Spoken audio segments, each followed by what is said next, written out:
আজকে দক্ষিণ দিনাজপুর হেরিটেজ সোসাইটির পক্ষ থেকে আমরা বিশ্ব ঐতিহ্য সপ্তাহ পালনের জন্য সূচনা করলাম। ছাত্রছাত্রীরা এসেছে বিভিন্ন বিদ্যালয় থেকে।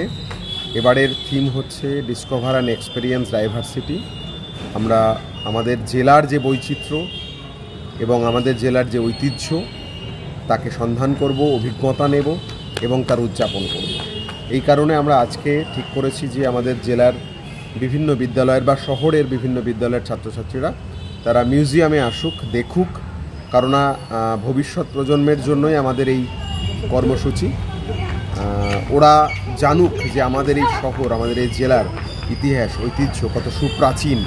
এবং একটু আগে যখন আমরা 100 বছরের পুরনো বালুঘাট নাট্য মন্দির, বালুঘাট হাই স্কুল এবং যেখানে দাঁড়িয়ে রয়েছি এই মিউজিয়াম চত্বর, যেটা আগে সংশোধনাগার ছিল, সেটার এক দ্বাররক্ষী বললেন যে 1910। ফলে এই সবগুলো জেনে ছাত্রছাত্রীরা ভীষণ উৎসাহিত এবং ওদেরকে বললাম যে তোমাদেরকে নিয়ে আমরা একটা হেরিটেজ ওয়াক করবো একদিন। ওরা বললো হ্যাঁ, আমরা যেতে রাজি। তো এটাই তো আমরা চেয়েছিলাম যে নতুন প্রজন্ম তারা উৎসাহিত হোক, জানুক। নো ইওর হেরিটেজ বলে আমাদের কর্মসূচিও চলে, অর্থাৎ নিজেদের শেকড়কে চেনো, নিজের ঐতিহ্যকে জানো, নিজের জেলাকে জানো, এটাই আমাদের লক্ষ্য। ক্যামেরার পেছনে জয়ন্ত আছে। জয়ন্তও দক্ষিণ দিনাজপুর হেরিটেজ সোসাইটির অন্যতম সদস্য। আমাদের ছোট্ট বন্ধুরা ভেতরে গেল, চলুন ভেতরে যাওয়া যাক। আপনার নাম আর ডেজিগনেশন? হ্যাঁ, তুহিন শুভ্র মণ্ডল, ঘটনাচক্রে দক্ষিণ দিনাজপুর হেরিটেজ সোসাইটির সভাপতি। ধন্যবাদ।